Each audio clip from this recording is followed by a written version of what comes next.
สวัสดีก่อนสวัสดีค่ะสวัสดีค่ะสวัสดีค่ะตอนเช้า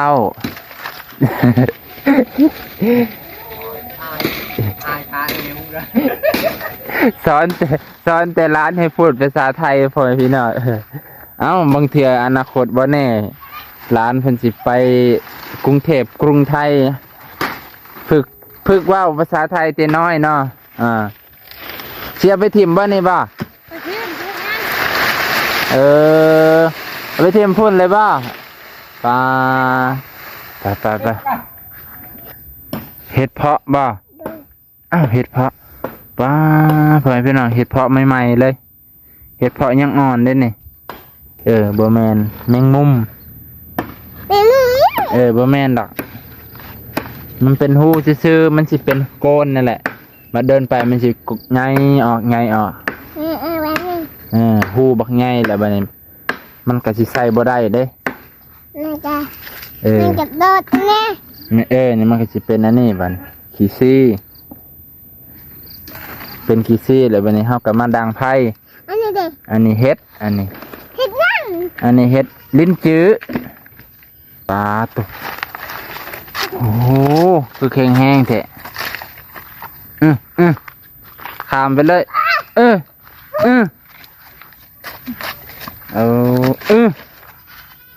บุญเพลงว่าถิ่มลงเลยเบิ้ง4,000 บาทเดียวนี่ขาดปุดเลยเห็นป่ะถือใจบุญเพลงนี่จะไปถิ่มเด้อ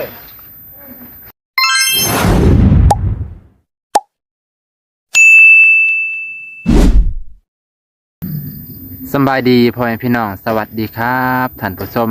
พ่อแม่พี่น้องลุงป่าที่อยู่ประเทศไทยได้สบายดีเด้อลุงป้าพ่อแม่ที่อยู่ต่างประเทศมื้อนี้บ่าวน้องขออนุญาต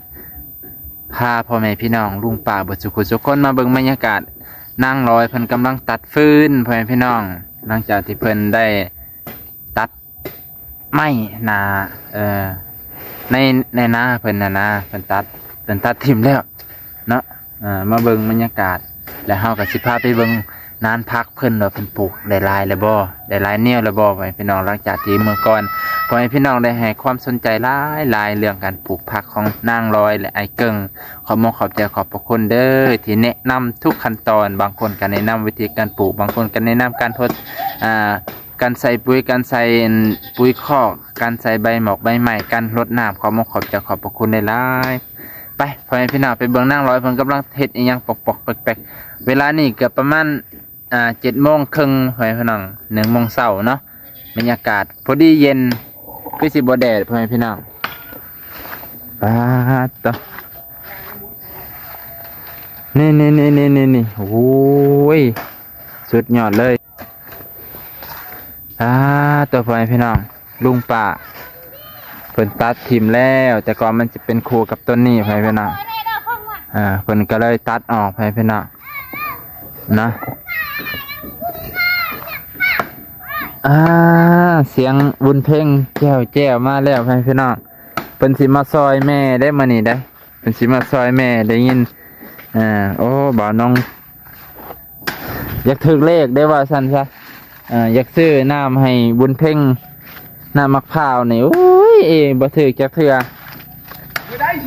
เมื่อใดสิถึกก็บ่ซื้อจักเทื่อนะก็เลยบ่ถึกพ่อแม่พี่น้องเอ้ยบ่าวน้องก็บ่ค่อยเล่นหวยเล่นเบอร์ปานใดดอกเล่นแต่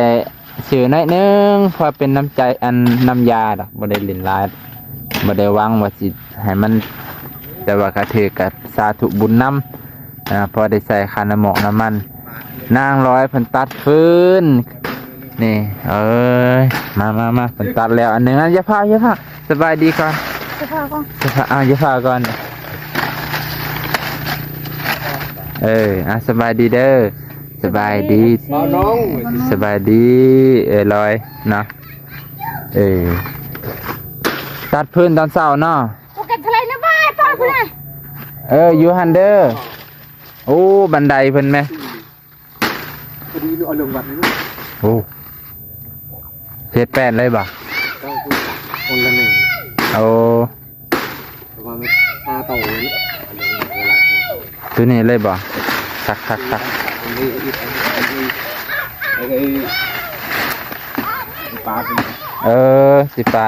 ว่าอยู่เมื่อวานนี่เห็นไปซื้อน้ำมันกับสางโงนเพิ่นไปซื้ออย่าพ่อสวัสดีก่อนสวัสดีค่ะสวัสดีค่ะสวัสดีค่ะตอนเช้า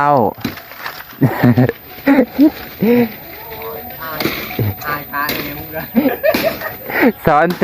นแต่ร้านให้พูดภาษาไทยพ่อพี่น้องเอ้าบางเทื่ออนาคตบ่แน่ร้านเพิ่นสิไปกรุงเทพกรุงไทยฝึกว่าภาษาไทยแต่น้อยเนาะเชียร์ไปทีมบ่นี่บ่ไปทีมพุ่นเลยบ่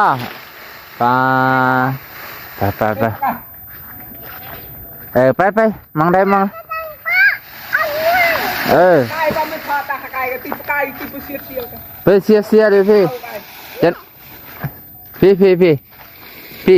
ยเลยพี่แปนเจ้าคือถือหลายแท้เบิ่งมันนี่แหละถ้าบ่าวน้องเข้าไปในเมืองสิมาแวะเพิ่นตอนแรงๆเพิ่นแหละซื้อน้ำให้ร้านน้อย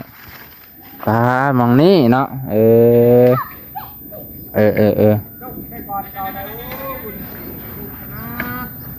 ยังว่าได้ลูกขยันนี่ซ้ำกับได้รางวัลที่1เลยพี่น้องบ่ต้องถึกก็ธรรมดาพ่อก็ซ้อนมาเมื่อยเลยเนาะเฮ็ดเวียกมาหลายเลยบัดนี้ก็ตกหน้าที่ของลูกและสอนลูกแต่น้อยขยันมันเพียร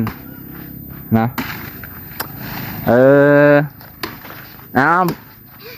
ร้อยเพิ่นก็ตัดเป็นนาทีตัดลูกก็เป็นนาทีคน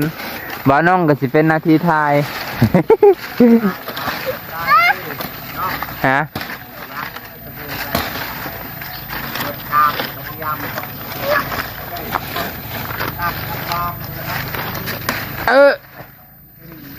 เป็นบ่ไอ้กึ่งย่านแม่งอดขี้เข็บแม่งอดนะพี่น้องเพราะว่าอยู่เทิงเนี่ยมันก็แม่งอดหลายช่วงนี้ตะขาบตะเข็บเทละน้อยบนเพียงเทละน้อยระวังหมดเด้อเบิ่งนี่หมดเห็นบ่นี่กลมๆนี่เห็นบ่มันบ่ได้กัดอันยังไปทางพี่บ่แลนก็ได้จะได้เมื่อยหันตึงได้พี่น้องร้านบ่าวนงเนาะโอ้ยบ่าวนงก็บ่ได้ถือยังมาฝากมานี่ตั้งใจว่าสิมาถ่ายแต่สิเข้าไปในเมืองบ่แน่บ่โดนอนาคตหามีผู้ใหญ่ใจดีตนบุญเพ่งซื้อน้ำมะพร้าวให้เนาะกินได้น้ำมะพร้าวนะบุญเพ่งเนาะโดยแม่นบ่บุญเพ่งน้ำมันอื่นกินอยู่แต่บ่แซ่บเท่าน้ำมะพร้าวเพิ่นน่ะน้ำมะพร้าวมันลุงนี่ได้เอาตัวพี่โอ้อันนี้ก็แข็งเว้ยนี่ดึงยังสิดึงอันนี้มันนี่ดึงยังสิดึงทั้งกกมันนี่จับตัวนี้ดึงไปเลยเอานี่เห็นบ่คนดุคนขยันโอ้ยลูกไอ้เกิงนี่จะแม่นว่าดีพี่น้องกินข้าวละบานนางลอยโอ้กินข้าวแล้วกินข้าวกินน้ำแต่เช้าแล้วคือเบาน่องเลยตื่นขึ้นมากะเฮ็ดเวียกสวนนิดนึงกะหดหนักหดน้ำกินข้าวกินปลาเตรียมออกเดินทางจะไว้เผาทานบ่มองงั้นเนาะแม่นบ่เสาร์นี่ไอ้เกิงว่าเพิ่นสิจะถวายวัดพี่น้องนะไอ้บุญเกิงกะเห็นคุณประโยชน์ถวายวัดแน่เพราะว่าไม้นี่กะถือว่ามันใช้ได้ประโยชน์หลายหลังจากที่เพื่อนเพิ่นก็แล้วเลยไม้นี่กะบ่ได้เฮ็ดหยังกับไปถวายวัดเพิ่นก็เอาบุญนำนะพี่น้องเอ้ยเพิ่นก็บ่ได้ว่าใจจืดใจดำดอกไอ้เกิงเพิ่นก็ยังมีจิตใจเมตตาอยากซอยวัดอยู่ได้นี่เพิ่นว่าสิพา พอวัดกะเบานงบ่ได้ไปทายอีกเทื่อวัดมันจะเก่าแล้วผุพังมาแล้ววัดจะเป็นจุดศูนย์รวมของชาวพุทธจุดศูนย์รวมของทุกคนนั่นแหละยามไปเฮ็ดบุญเฮ็ดทานใหม่มันอยากรู้สึกว่ามันอยากหักมันแหละเพิ่นก็เลยอยากพาเฮ็ดเป็นไม้เส้นค่อยๆไปเด้อระวังเตะเกิบกับบ่ใส่บ่ใส่ก็ได้เนาะแต่ย่างระวังได้จะไหนเตะ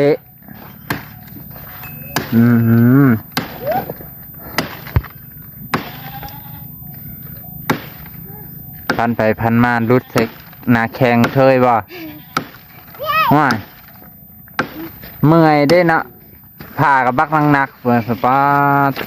เบานงกันผ่าบ่เข่าบ่จักนี่ไอ้เกิงตัดเท่านี้เพิ่นเป็นผู้ซอยเด้ไอ้เกิงเพิ่นซอยที่ตัวใหญ่ตัวน้อยกับบ่ซอยดอกเพิ่นพี่น้องคันซอยที่ตัวน้อยกะเปลืองน้ำมันเพิ่นร้านหน่อยอยากให้เบิ่งใส่ถือดีๆเด้อเกือบกระใส่เลย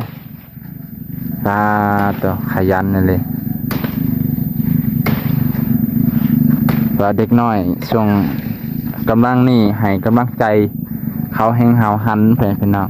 ใส่ถึกเบื้องนะเกิดใส่บ่ถึกเบื้องนั่นแหละถูกต้องค่อยๆย่างเด้ออย่าพาแลนมันสิเมื่อยจะไหนหอบขึ้นและเมื่อยและบ่าวแห้งบ่มีขนมมาให้เด้บ้าตัวแห้งเอาอันใหญ่เลยบ่านี่บ้าตัวบ่แลนเมื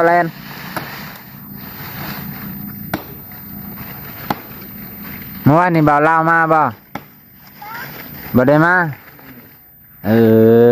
บ้านนี่บ่าวลากกับบ่ได้มาพี่น้องขออนุญาตพี่น้องเด้อกล่องมันย่านกล่องสั่นไปสั่นมาบ่าวน้องกะย่านพ่อแม่พี่น้องวินหัวนะจะไหนว่าคือวินหัวแต่สายไปสายมาลองสิใส่โหมดกันสั่นก่อนไปสิได้บ่โหมดนี่พ่อแม่พี่น้องลองคอมเมนต์เบิ่งโหมดเมื่อกี้โหมดธรรมดาแต่เปิดมุมกว้างโหมดนี่โหมดกันสั่นแต่ยานภาพมันบ่ชัด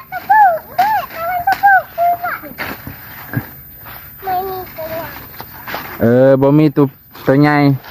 ปลาบุญเพ่งอยากได้อันใหญ่ๆอยากแก่แบบนักๆบ่เบิ้งสิดึงให้นี่เอานี่ดึงทางนี้เด้อนี่จับมองนี่มันจังบ่เกาะขาเอานี่อยู่แม่ช่วยเด้อมือใจมากก่อน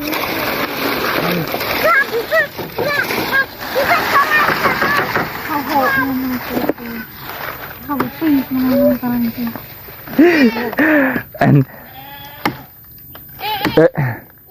เมื่อยแล้วดึงค่อยๆไปป้าเบาน้องจะตกใจเลยเมื่อกี้นี่ตกใจว่าจะไม่ได้ถ่ายคลิปต่อทำไมพี่น้องได้ยินเสียงซะเลยเพิ่นอยากลูกเพิ่นตก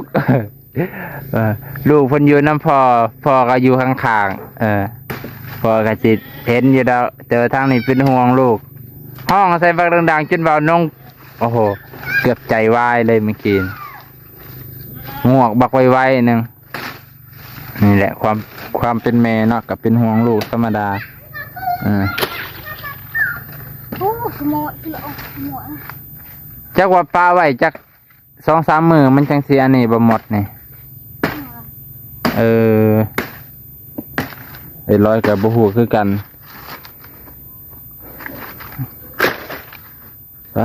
ตัวไผมัน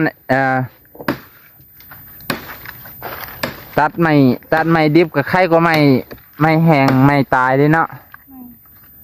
ตัดไว้แต่เป็นพื้นไว้คันไม่ตายนี่ตัดยากเลยตัว อิหยังนั่นพ่ออิหยังจีรอบ่เฮ็ดอิหยังอันนี้บ่แม่นเฮ็ดอิหยังอันนี้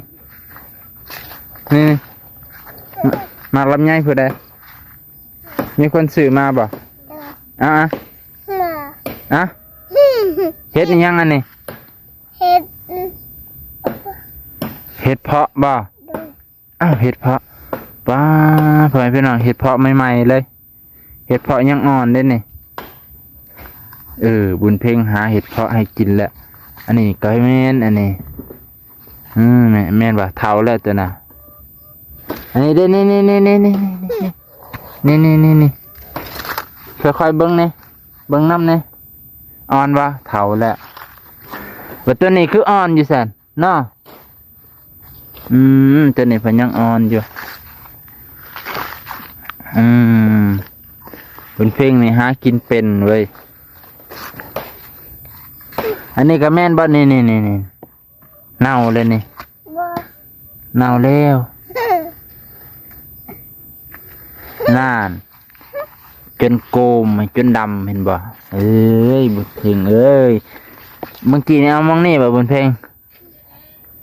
นี่เพิ่นงัดเอามองนี่คัก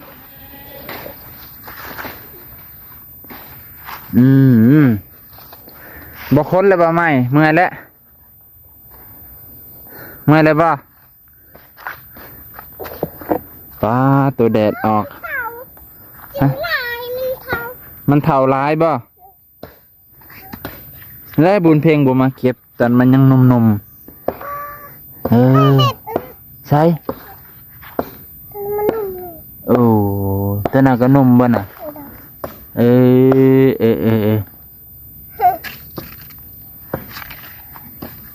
เห็ดเพาะไม่พี่น้องใช่เท่าแล้วเท่าอีกแล้ว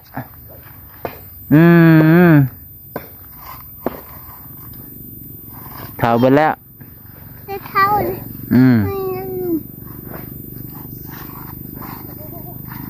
ไปเขาโฮมฮ้อนแดดจะไหนเป็นไข่เข้ามา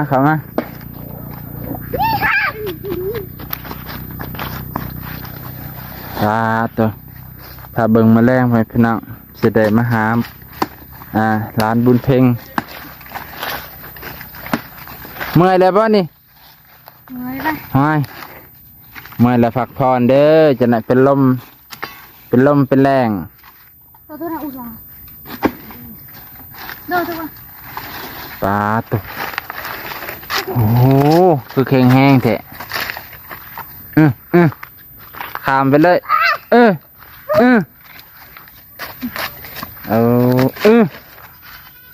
บุญเพ่งว่าถิ่มลงเลยปลาให้มันแห้งเดือนหนึ่งเนาะจังดังได้หลายกองอยู่ได้พี่น้องเพราะว่าอันนี้เนาะ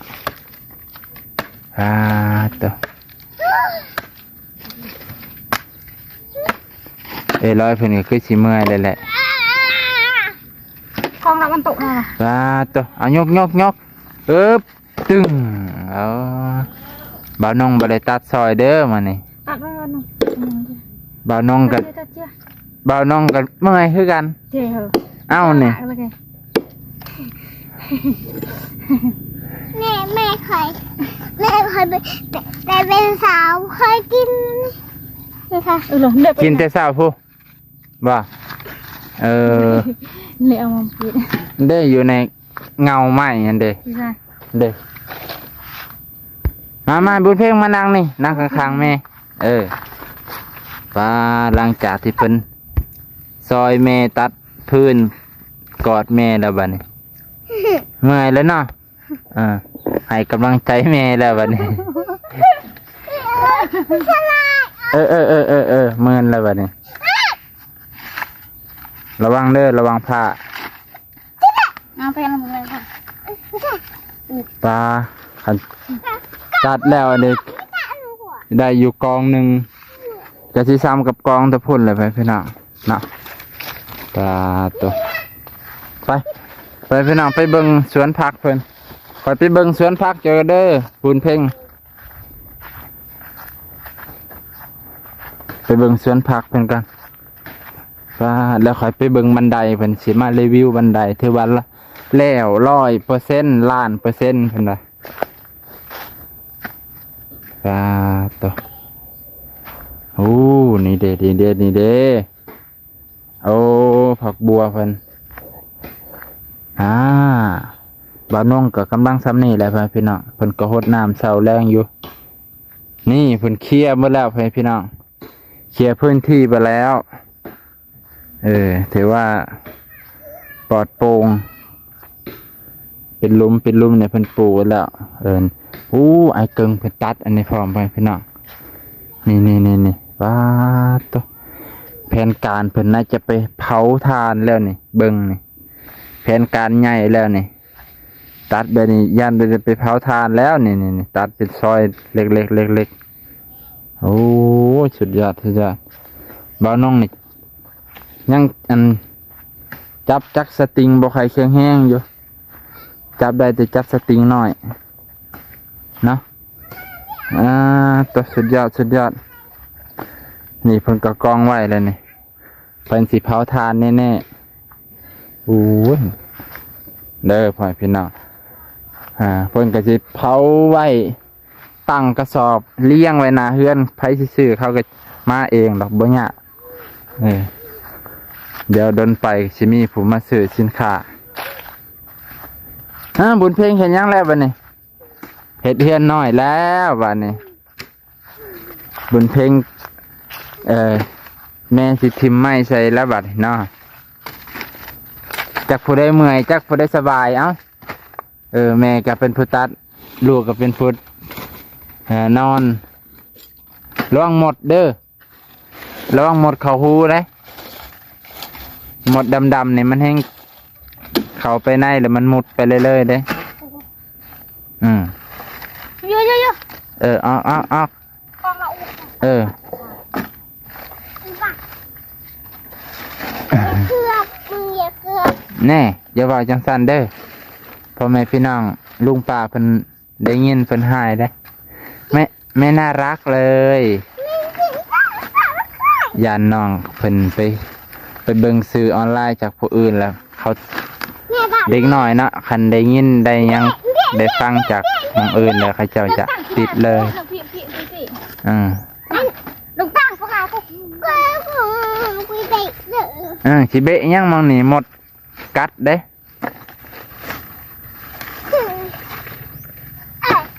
แม่สิถิ่มไม้ใส่เอาเร็วพ่อแม่พี่น้องตัวบรรยากาศตอนเช้าบ่าวน้องมากับพอดีร้อยเพิ่นมาตัดพื้นเอาไว้ดังอะไรซ้ำมันแห้งก็สิได้ดังแฮมเหี่ยวแห้งดังคักมันจังบ่สุดมันจังบ่กิดแน่เนาะมื้อนี้บ่าวน้องกะขออำลาพ่อแม่พี่น้องเบิดสุขคนเดี๋ยวสิพาไปเบิ่งบันไดเพิ่นเฮ็ดงามไม่ได้เพิ่นพี่น้องคลิปต่อไปเนาะสิพาไปเบิ่งบันไดมื้อนี้ขอบใจเด้อพ่อแม่พี่น้องลุงป้าเต้น1 2 3 4 5เ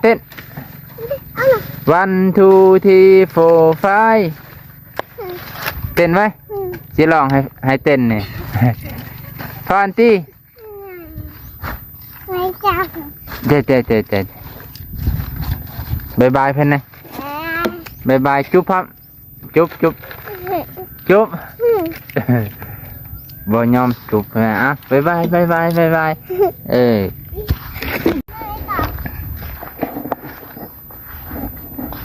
น้ำแม่ของคุณกินหรือยังกินแล้วแล้วคุณกินหรือยังกินแล้วเว้ยเว้าไทยพร้อมไปหน่อยคุณหนูเว้าไทยเว้าไทยได้ไหมหนูเว้าไทยได้ไหม หนูเว้าไปได้ติอย่าเข้าใกล้แม่เด้อจะไหนพาถึกพี่มานั่งพี่ไว้จะไหนแม่อันงวดผ่าใส่ปัดโป๊กสีหัวใส่แม่กำลังสีพันนั่นได้ถอยออกมาจะไหนผ่าถึกเอ้าแบนี่ก็กินฮอดใบในบัดนี้อันก็เคยเห็นแบไผมันกินฮอดใบอันนี้เนาะคักไว้แบนี่กินบ่เลือกมันก็คือกับคนแหละพี่น้องคนเฮาก็ยังกินฮอดใบผักกระโดนใบติ้วแล้วใบยังอีกที่เฮากินได้อยู่ป่ามันก็สิกินคือกันแหล้วมันก็คิดว่าสมฝาด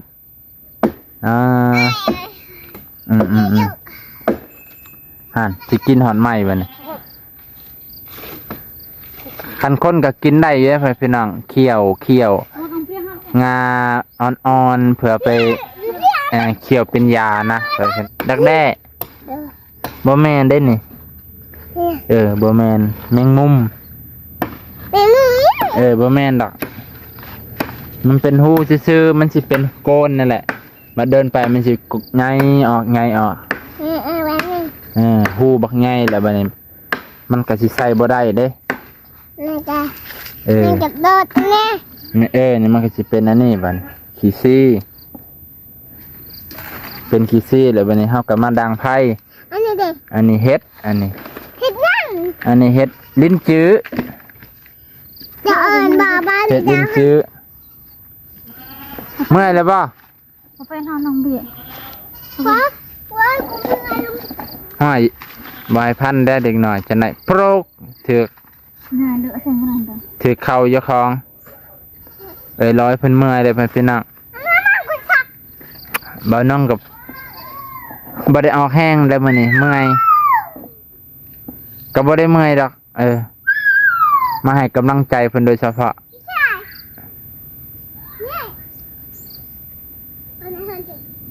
ระวังเด้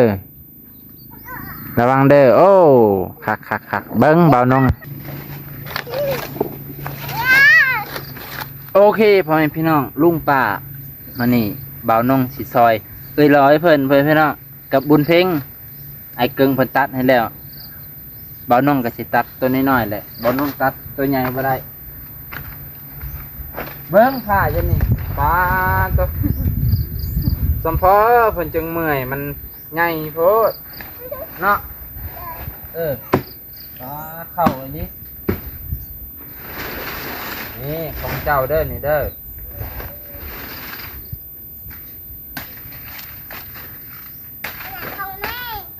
เอาอันนี้พื้นนี่ต้องโอ้เข่าเว้ยเพิ่นเข่าเลยลิอันนี้โอ้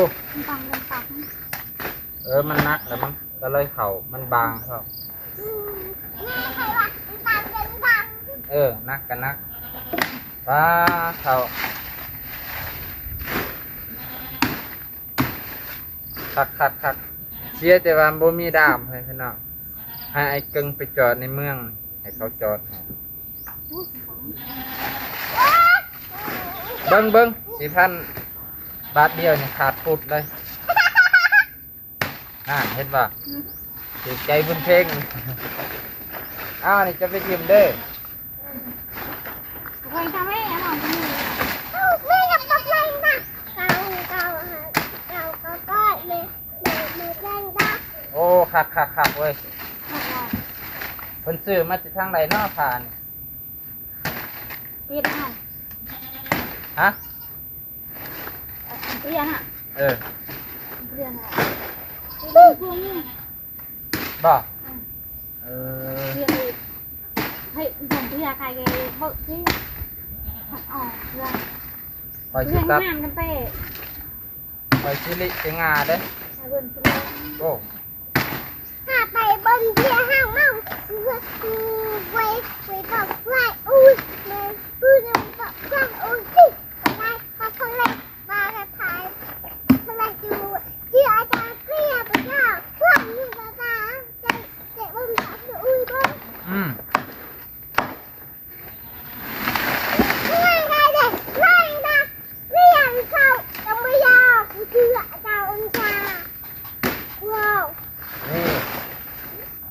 ท่านเอาเด้อบาท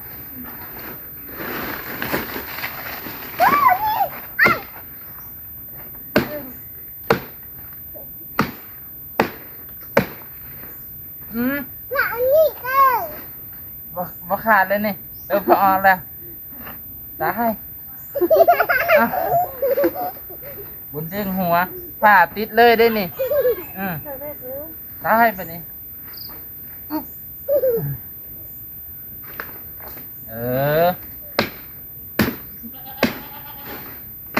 นั่นดิ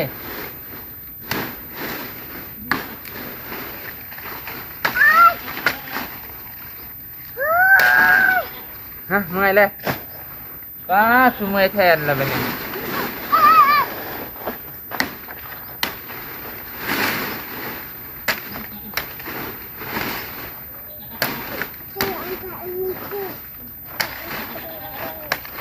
เอานี่ เพื่อนเชื่อว่าหนู ฮะ ตัดให้หมดเลยอันนี้ พ่อแม่พี่น้องบุญเพ่งให้ตัดให้เบิด บุญเพ่งใจดีเด้นี่บุญเพ่งบอกให้เบาโนนตัดให้เบิดกันนะไปเฮือนไอ้สวนกับไปขุดห้องน้ำซอยเพิ่น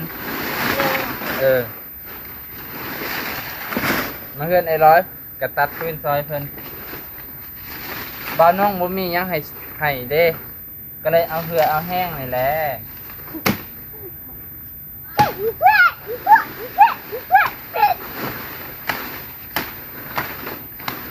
ยักษ์บดีเนี่ยฟึดติดตีนมัน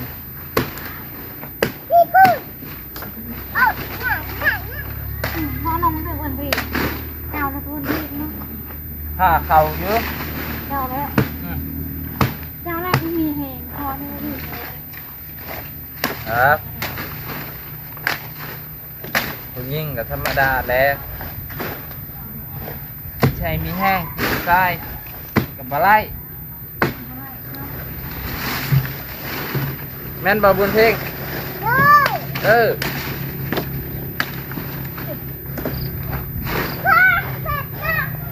บิดแล้วแฟนพี่น้องทางนี้เดี๋ยวสิต่อทางนี้น้อยหนึง